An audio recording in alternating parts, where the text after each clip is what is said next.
Praise the lord. ప్రభునందు పిల్లరా, బాగున్నారా?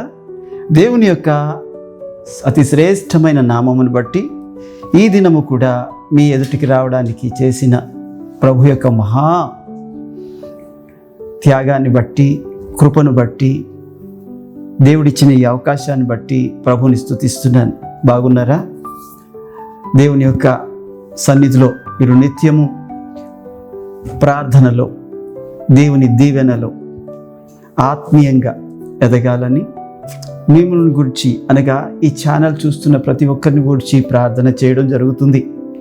అలాగనే కొందరు సహోదరులు వారి కుటుంబాల నిమిత్తము, ఆరోగ్య పరిస్థితుల నిమిత్తము, వారి యొక్క బిడ్డల నిమిత్తము ప్రార్థన చేయడానికి కామెంట్లను చదువుతున్నప్పుడు కొన్ని కామెంట్లు బట్టి, నన్ను ప్రోత్సహించే కామెంట్లు బట్టి ప్రభువుకి కృతజ్ఞతలు చెల్లిస్తున్నాం. అలాగనే సహాయం కొరకు, ప్రార్థనా సహాయం కొరకు అడిగిన వారి కొరకు ప్రార్థన చేస్తున్నామండి. రండి, ఈరోజు కూడా ఒక మాటను గత 3 వారాలుగా ఒక మాటను మనం తీసుకొని ముందుకు వెళ్తున్నాం. ఆ ఇంటిలో ఏముంది, ఆ ఇంటిలో ఏముంది. ఈ రోజున ఒకసారి ఇదివరకు చెప్పిన ఆ 2 మాటల్ని లేక 3 మాటల్ని మీ ముందు జ్ఞాపకం చేసి ముందుకు వెళ్తాం. ఆ ఇంట్లోని ఏముంది అని అంటే, నీ ఇంట్లోని ఏముంది అని అడిగాడు ఎలీషా. మా ఇంట్లో నూనె కుండ ఉందయ్యా అని చెప్పింది. ఆ నూనె కుండ ద్వారా ఆ కుటుంబాన్ని అప్పుల నుండి విడిపించి గొప్ప దీవెనకరమైన స్థితిలోనికి నడిపించాడు. రెండోది, ఆ ఇంట్లోని ఏముంది అని అంటే వాక్యం ఉంది. ఆ ఇంట్లోని ప్రభు ఉన్నారు. ఇగో మార్తా అనే ఒక సహోదరి దేవుణ్ణి, ప్రభు అయిన యేసుక్రీస్తుని, వాక్యాన్ని తన ఇంట చేర్చుకుంది. ఎప్పుడైతే ఆయన వాక్యమైన యేసు ప్రభు ఆ ఇంట చేరారో ఆ ఇంట్లో ఉన్న ప్రతి విధమైన మరణము తొలగిపోయింది. చనిపోయిన లాజరును లేపడానికి కారణం ఏంటంటే ఆయనను ఆ ఇంట్లో చేర్చుకోవడమే. ఇది ఒక కారణం. అలాగనే ఆయన ఎప్పుడైతే ఉన్నారో ఆ ఇంట్లోనున్న దయ్యాలన్నీ బయటికి వెళ్ళిపోయినాయి అని దేవుని యొక్క వాక్యంలో మనం నేర్చుకున్నాం. ఇంకొక ఆయన చేర్చుకున్నాడంట. ఆయన పేరు జక్కయ్య. ఆయన తన ఇంట చేర్చుకున్నప్పుడు ఆ ఇంటికి రక్షణ వచ్చింది. ఆయనకు మారు మనసు వచ్చింది. ఆయనకి అబ్రహాం కుమారుడనే గొప్ప స్థితి వచ్చింది. లోకమంతా పాపి అయిన మనుషుడు అంటే ఆయనలోని పరిశుద్ధుడిని చూశాడు యేసు ప్రభు. ఒక ఆయన్ని అడిగారంట, ఈ రాయిని ఇంత చక్కగా మీరు ఎలాగ మలిచారయ్యా, ఇంత మంచి శిల్పంగా ఎలా మలిచారయ్యా అని ఒక శిల్పిని అడిగినప్పుడు ఆ శిల్పి అన్నాడంట, నేను మలచలేదు, ఆల్రెడీ ఆ శిల్పం అందులోనే ఉంది, నేను పై చెక్కులు తీశాను మాత్రం అంతే అని అన్నాడంట. నేను ఆ పై తోలు లేక పై చెక్కు, ఆ యొక్క రాతిని ఒలిచాను, ఆ లోపల ఆ శిల్పం ఉంది అన్నారంట. మనకి చూసినప్పుడు జక్కయ్యలో పాపం కనబడింది, కానీ శిల్పి చూసినప్పుడు శిల్పం కనబడినట్లు ప్రభు చూసినప్పుడు పరిశుద్ధుడు కనబడ్డాడు జక్కయ్యలో. అవును, ఈ రోజున ఆ ఇంటికి రక్షణ వచ్చింది. అలాగని ఈ రోజు ఒక ఇంటికి ఏమొచ్చిందో చూద్దాం. దేవుని యొక్క సన్నిధిలోని అపోస్తుల కార్యాలు 12వ అధ్యాయం 12వ వచనం మనం చదువుకుందాం. అట్లు ఆలోచించుకొని అతడు మార్కు అను మారు పేరు గల యోహాను తల్లి అయిన మరియ ఇంటికి వచ్చెను. అక్కడ అనేకులు కూడుకొని ప్రార్థన చేయుచుండిరి. దేవునికి మహిమ కలుగును గాక. దేవుడి వాక్యము ద్వారా నీతోనూ నాతోనూ మాట్లాడును గాక. పిల్లరా, చూస్తున్నారా? పేతురు గారు అలాగ ఆలోచించుకుంటూ వచ్చి మార్కు ఇంటి దగ్గరికి వెళ్ళారంటే, మార్కు ఇంటి దగ్గరికి వెళ్తే ఇప్పుడు ఈయన ఎక్కడి నుంచి వచ్చారు అని అంటే చెరసాల నుంచి వచ్చారు. ఈయన చెరసాల నుండి వచ్చి ఆలోచించుకుంటూ, నన్ను ఆ చెరసాల నుంచి బయటికి ఎవరు తీసుకొచ్చారు, నన్ను ఎవరు విడిపించారు అంటూ తనలో తాను ఆలోచించుకుంటున్నాడు. ఎందుకనంటే ప్రభువే దేవదూతను పంపించి ఆయన బయటికి నడిపించారు. అవన్నీ ఒక చిత్రంగా ఉంది, ఆయనకి ఒక దర్శనంలాగా ఉంది, నిజంగా జరిగిందా అన్నట్టుగా ఉంది. అలా ఆలోచించుకొని అతడు మార్కు అను మారు పేరు గల యోహాను తల్లి అయిన మరియ ఇంటికి వచ్చాను. ఈ మార్కు మనము 4 సువార్తల్లో 2వ సువార్త అయిన, అంటే 2వ సువార్త పుస్తకమైన ఆ సువార్త యొక్క రచయిత, ప్రభువు వాడుకున్న రచయిత మార్కు. ఆ మార్కు ఇంటికి వచ్చాడంట. అక్కడ ఏం జరుగుతుందంట? ప్రార్థన జరుగుతుంది. ఆ ఇంటిలోనే ఏముంది? ప్రార్థన ఉంది. ఈ రోజున మనం జ్ఞాపకం చేసుకోవాల్సింది ఏంటంటే, మన ఇళ్లల్లోని ప్రార్థన ఉందా? ఈ ప్రార్థన ఎవరి కోసం అంటే పేతురు గారి కోసమే. పేతురు గారిని మరి సంఘంలోని లేదా లోకంలోని దేవుని యొక్క సువార్తను ప్రకటిస్తున్నారని మరి ఆయనను తీసుకెళ్ళి బంధించి చెరసాలలో వేసినప్పుడు ఆయన విడుదల నిమిత్తము సహోదరులందరూ కలిసి మరి ఆ ఇంట్లో ప్రార్థన చేయడం మనకు కనబడుతుంది. మన ఇంటిలోని కూడా నిత్యము ప్రార్థన చేసేవాళ్ళు ఉండడం మనకెంతైనా క్షేమకరము, శ్రేయస్కరము కూడా. ఈ రోజున దేవుడు నీతో మాట్లాడుతుంది ఏంటంటే, మీ ఇంటిలో ప్రార్థన ఉందా? మీ ఇంటిలో ప్రార్థన పరులున్నారా? మీ ఇంట్లో ప్రార్థన చేసే మోకాళ్ళు ఉన్నాయా? మీ ఇంట్లో చేతులు ఎత్తి మోకాళ్ళ మీద నిలబడి ప్రభువుని విజ్ఞాపన చేసే వ్యక్తులు ఉన్నారా? ఈ ప్రశ్నలు మనం వేసుకోవాలి. ఎందుకు అంటే ప్రార్థన దేవునితో సహవాసం. ప్రార్థన అంటే దేవునితో మరి మాట్లాడడం, సంభాషించడం. ప్రార్థన అంటే అదొక ప్రక్రియ. ఏదో అలా మోకరించామా, 4 మాటలు అలాగా పలకాలి, ఇంటికి బయటకు వచ్చేయాలనేది కాదు. అది ఎంతమాత్రం ప్రార్థన కాదు. ప్రార్థన అంటే ఉదయాన్నే దేవునికి కృతజ్ఞత చెల్లించాలి. అయ్యా, రాత్రంతా చక్కగా మంచి నిద్ర ఇచ్చావయ్యా. అలాగనే ఆయన చేసిన మేలులను బట్టి, ఉపకారాలను బట్టి స్తుతించాలి. అలాగనే ఆయన ఏమై ఉన్నాడో దానిని బట్టి ఆయన ఆరాధించాలి. అలాగనే ఆయన చేసిన ప్రతి ఒక్క దానికి కృతజ్ఞత చెల్లించాలి. అలాగనే ఆ దినము జరిగే పనులన్నిటినీ ఆయన పాదాల దగ్గర పెట్టాలి. పెట్టి ఆయన చేతికి అప్పగించాలి. అప్పగించడమే ప్రార్థన. మొదటే అప్పగించి ఇవన్నీ మానేయడం కాదు. ఆయనను స్తుతించాలి, ఆయనను ఆరాధించాలి, ఆయనను మరి ఘనపరచాలి. ఆయన ఏమై ఉన్నాడో దానిని బట్టి ఘనపరచాలి. అదే సమయంలో ఆయనకు అప్పుడు నీవేవైతే ఆయనకు అప్పగించాలనుకుంటున్నావో అవన్నీ ఆయన పాదాల దగ్గర పెట్టాలి. పెట్టినప్పుడు చూడండి, మరి సామెతల గ్రంథము 16వ సామెత 3వ చరణంలో, నీ పనుల భారమును యెహోవా మీద ఉంచుము, అప్పుడు నీ ఉద్దేశములు సఫలమగును. దేవుని యొక్క వాక్యము సామెతకారుడు సొలొమోను ద్వారా మాట్లాడుతుందండి. ఏమంటున్నారంటే, నీ పనుల భారము, ఉదయాన్నే ఏదైతే ఉన్నదో ఆ రోజంతటి పనుల భారం ఉంది కదా, అది తీసుకెళ్ళి ప్రభు పాదాల దగ్గర పెట్టాలంట. అలా పెట్టినప్పుడు దేవుడు అంటాడు, అప్పుడు నీ ఉద్దేశములు సఫలమగును. అదే ప్రార్థన. ఒక దైవ సేవకుడు ఎప్పుడు మరి చాలా సేపు ఆయన ప్రార్థన చేస్తాడు. సుమారు 2 గంటల సేపు, 2 గంటలకు పైగా ప్రార్థన చేస్తాడు. ఆయనకి చాలా పనులు ఉండడం ద్వారా మరి ఆయన తక్కువ ప్రార్థన చేశాడంట. అంటే ఎప్పుడు ప్రభుత్వం ఎలా గడుపుతాడో అలా గడపడం మానేసి మరి అన్నిటినీ కుదించి సగం కుదించేసి ఆరాధన సగం, స్తుతి సగం, మరి ప్రార్థన సగం, అన్ని సగం తగ్గించేటప్పటికీ ఆ 2 గంటల చిల్లర ప్రార్థన ఏమైందంటే గంటకి వచ్చేసింది. గంటలను ముగించేశాడు, వచ్చేసాడు బయటికి. మరి సిద్ధపడ్డాడు, స్నానం చేసుకున్నాడు, మేకప్ అయ్యాడు, చక్కగా మరి సిద్ధపడ్డాడు. మరి తను ఏ పని మీద అయితే వెళ్ళాలనుకుంటున్నాడో ఆ పని కొరకు సిద్ధపడి కారులో కూర్చున్నాడంట. ప్రతిరోజు ఆయన ఆయన వెళ్తాడు కదా. మరి ఈ రోజున ఆయన కారులో కూర్చోగానే ఏ రోజు రాని సాతానుగాడు వచ్చి పక్కన కూర్చున్నాడంట. వెంటనే దైవ సేవకుడు ఆత్మలో గ్రహించి, ఏంటి నువ్వు ఇక్కడ కూర్చున్నావు అన్నాడంట. అనగానే, నువ్వు ఓడిపోయావు కదా అన్నాడంట. నేను ఓడిపోవడం ఏంటి? నువ్వు భయపడ్డావు కదా, నేను భయపడ్డావు ఏంటి? నువ్వు ఇవాళ ప్రార్థన తక్కువ చేసావు కదా అని ఎగతాళిగా మాట్లాడడం మొదలెట్టాడంట సాతాను. అంతే, వెంటనే ఆయనకి గ్రహింపు వచ్చింది. నేను పనుల నిమిత్తము నేను సమయాన్ని, దేవునితో గడిపే సమయాన్ని తగ్గించుకున్నాను. ఇప్పుడు నేను వెళ్ళినా సరే ఆ కార్యం సఫలం అవుతాదో లేదో అది తర్వాత సంగతి. నేను నా దేవునితో గడపడానికి మళ్ళీ వెళ్తానని ఎప్పుడు గడిపే దానికంటే ఇంకా ఎక్కువ సమయం దేవునితో గడిపి అప్పుడు వెళ్ళాడంట. అప్పటి వరకు తన నిమిత్తం కావలసిన మరి అవసరాలని ఫోన్ ద్వారా వాళ్ళకి తెలియజేసి నేను కొద్ది సమయము నిదానంగా వస్తానని చెప్పి దానిని మీరు కాస్త దాన్ని మెయింటైన్ చేయమని మేనేజ్ చేయమని చెప్పినప్పుడు మరలా ప్రార్థన చేస్తే ఇక అక్కడ శోధకుడు లేడు, సాతాను లేడు. ఎందుకునంటే ఒక్కొక్కసారి మనం ప్రార్థనలు వెనకబడినప్పుడు సాతాను మనల్ని ఎగతాళి చేస్తాడు. పొద్దున్నే ప్రార్థన చేయకపోతే ఏదో పోగొట్టుకున్నట్టుగా పగలంతా ఉంటారు మనుషులు.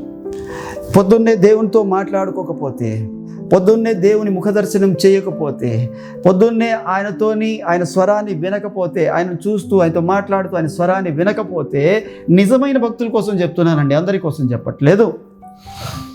నిజమైన దేవునితో ఆత్మ సంబంధమైన ఆ కనెక్షన్ కలిగి ఉంటారు కదా, వారి కోసం చెప్తున్నాను.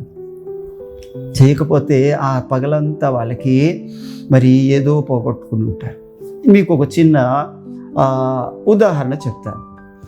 మీరు పగలంతా వాడాలి అని అంటే సెల్ ఫోన్ని ఉదయాన్నే ఏం చేయాలి? ఛార్జింగ్లో పెట్టాలి. ఛార్జింగ్లోని పెడితేనే పగలంతా వాడబడతారు.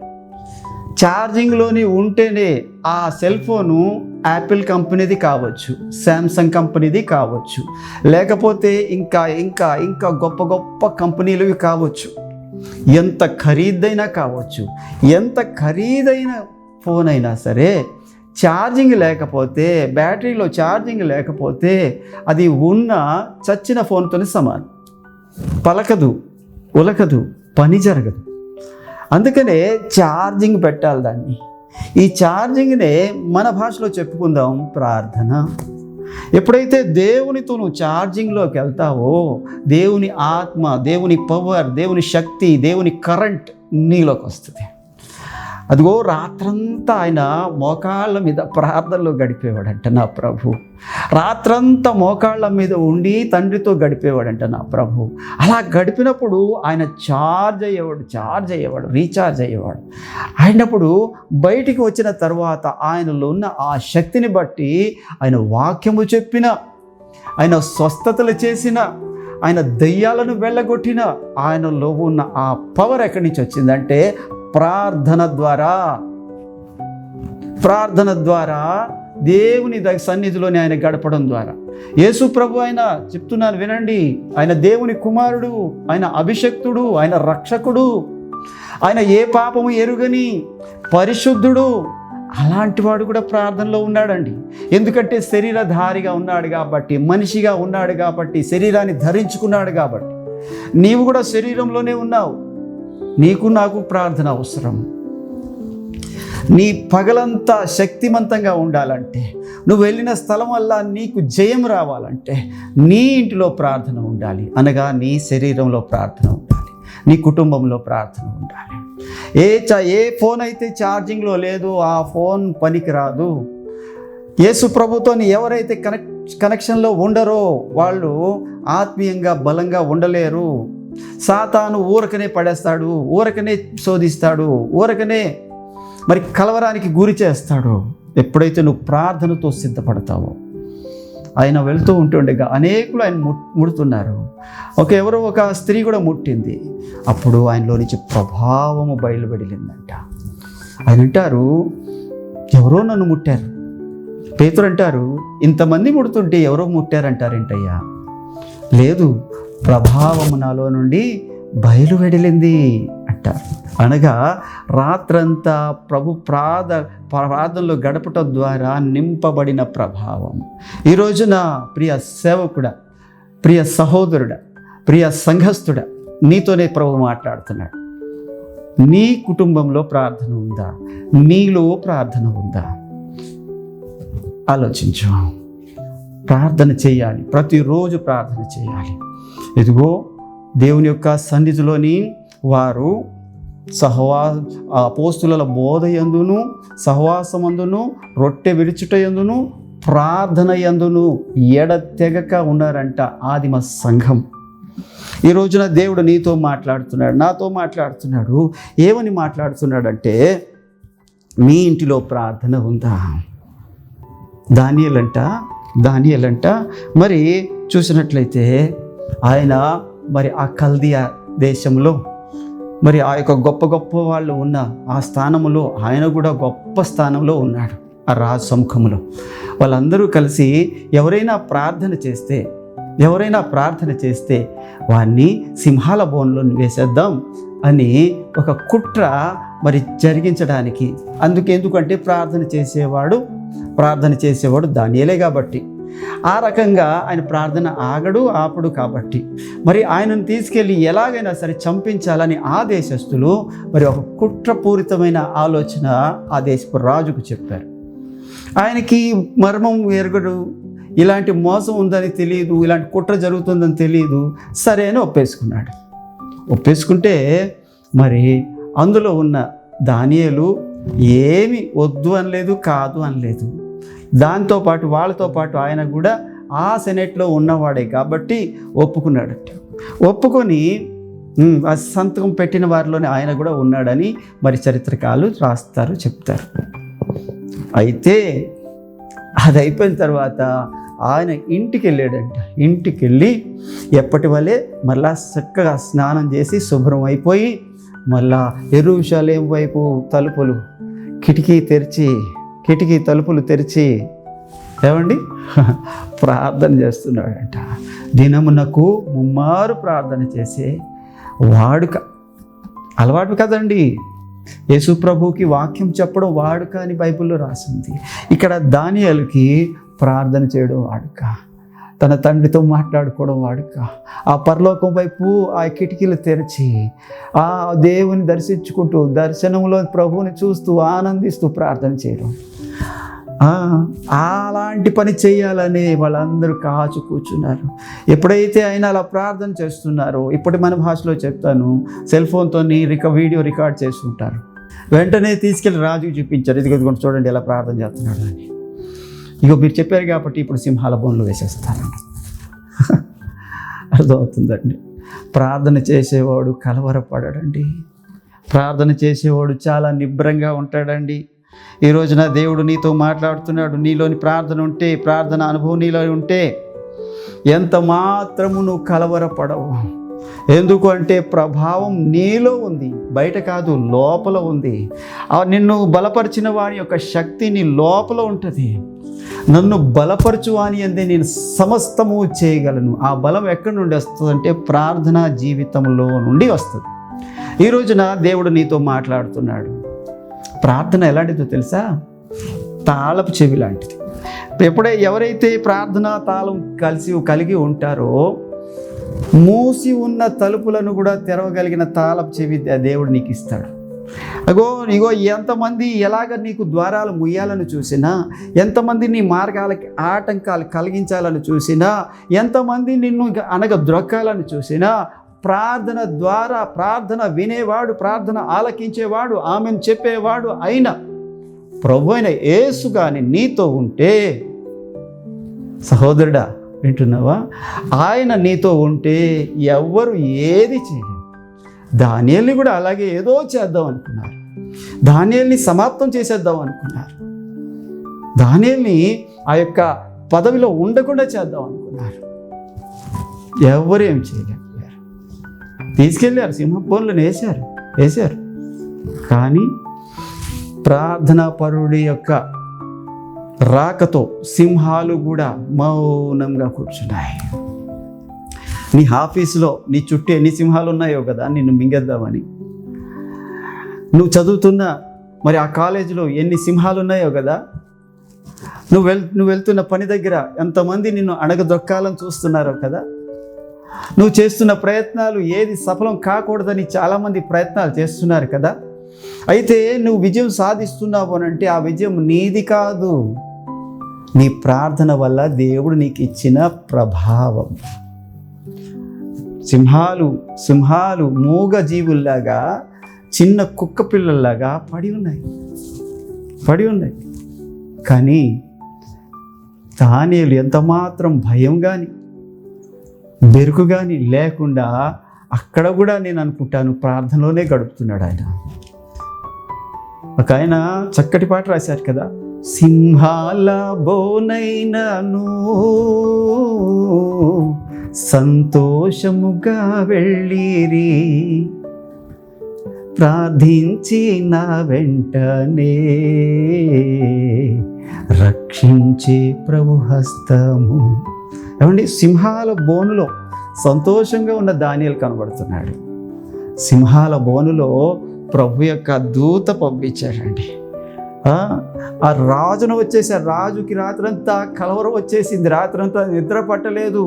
గానా బజానా ఆపేశాడు. ఆహారం తినడం మానేశాడు. ఉపవాసం ఉన్నాడు. ఇదిగో మరి ఎప్పుడు తెల్లవారుతుందా అని వచ్చి, జీవము కలిగిన దేవుని సేవకుడవైన దానియేలు, నీవు అనుదినము సేవించుచున్న నీ దేవుడు నిన్ను రక్షించెనా? ఏం ప్రశ్న కదా. మరి అలాంటి ప్రశ్న వేసినప్పుడు, అయ్యా నేను ఏ తప్పు చేయలేదు కాబట్టి ఆయన నా దేవుడు నన్ను కాపాడాడయ్యా, తన దూతని పంపించాడయ్యా. ఎంత సంతోషం అయిపోయాడు రాజు.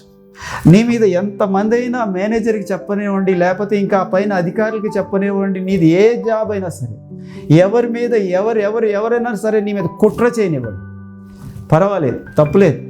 వాళ్ళు అలాంటి వాళ్ళే కాబట్టి అలాగే చేస్తారు. కానీ నువ్వెలాంటి వాడో తెలుసా? ప్రార్థనతో మోకాళ్ళ మీద నిలబడే అనుభవం నీది. ప్రార్థనలో దేవునితో ముఖాముఖిగా మాట్లాడే అనుభవం నీది. దేవునితో సహవాసానికి పిలిచిన వాడవు నీవు.